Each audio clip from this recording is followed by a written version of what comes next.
This is the weekend edition of Daily Tech Headlines for the week ending Friday, November 21st, 2025. I'm Sarah Lane. Let's catch up on a bit of breaking news and essential news over the past several days. Google said Friday that attackers stole Salesforce-hosted data from more than 200 companies through apps made by customer success platform Gainsight. The Scattered Lapsus Hunters group claimed responsibility, claiming they accessed Gainsight from authentication tokens stolen in an earlier Salesforce drift breach, then used that access to download linked Salesforce data. Salesforce says its platform wasn't the source of the vulnerability. Gainsight is now working with Mandiant, with Salesforce access tokens revoked during the investigation. CrowdStrike says it fired an insider who shared screenshots from internal systems with Scattered Lapsus Hunters, but stresses its own network was not breached and no customer data was exposed. The attackers claim they paid the employee $25,000 and briefly obtained SSO cookies before CrowdStrike cut access. A new study from the Institute of Strategic Dialogue says hundreds of English language sites are linking to stories from the Russia-aligned Pravda network, often treating them as legitimate sources. ISD found more than 80% of these citations noted Pravda content as credible, increasing visibility in search engines and AI models. Researchers say the network is now publishing up to 23,000 articles per day and pushing pro-Russia narratives across Europe, Asia, and Africa.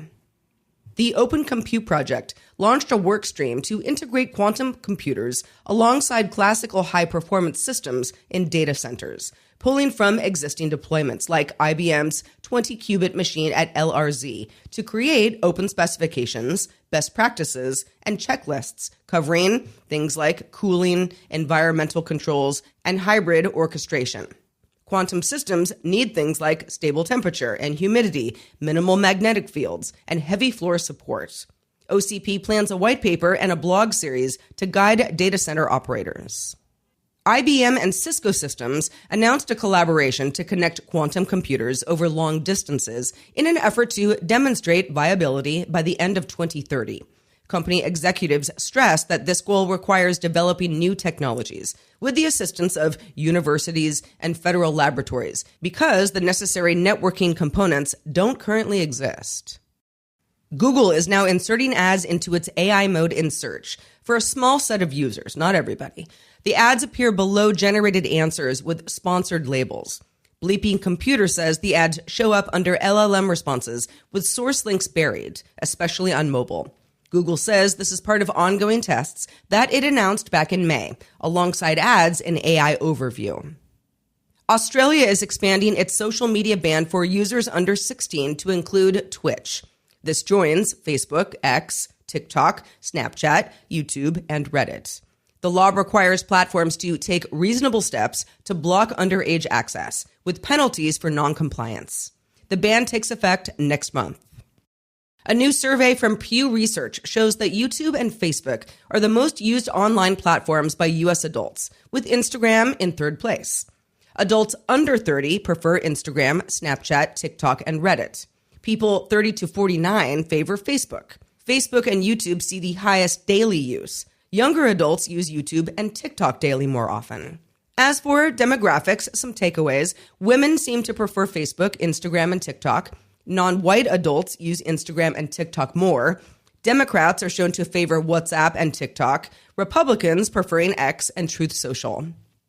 Bloomberg sources say the U.S. administration is considering letting NVIDIA sell its H200 AI chips to China, which would be a big shift from prior export controls. No final decision has reportedly been made, and licenses would still be required under the 2022 restrictions. NVIDIA says current rules prevent it from offering competitive data center products in China, leaving the market to foreign competitors. Uber Eats is partnering with Starship Technologies for autonomous food delivery using Starship's sidewalk robots in the UK, starting in Leeds and Sheffield in December. The companies hope to expand to European markets in 2026 and the US in 2027. Uber has existing autonomous delivery partnerships with companies like Serve Robotics and Avride. Starship has a fleet of nearly 3,000 robots globally and promises deliveries in under 30 minutes for distances up to 2 miles. For analysis of the tech news of the day and the week, subscribe to dailytechnewsshow.com. You can find show notes and links to all these headlines there as well. I am Sarah Lane. Thank you for listening. Enjoy the rest of your weekend, and we'll talk to you Monday.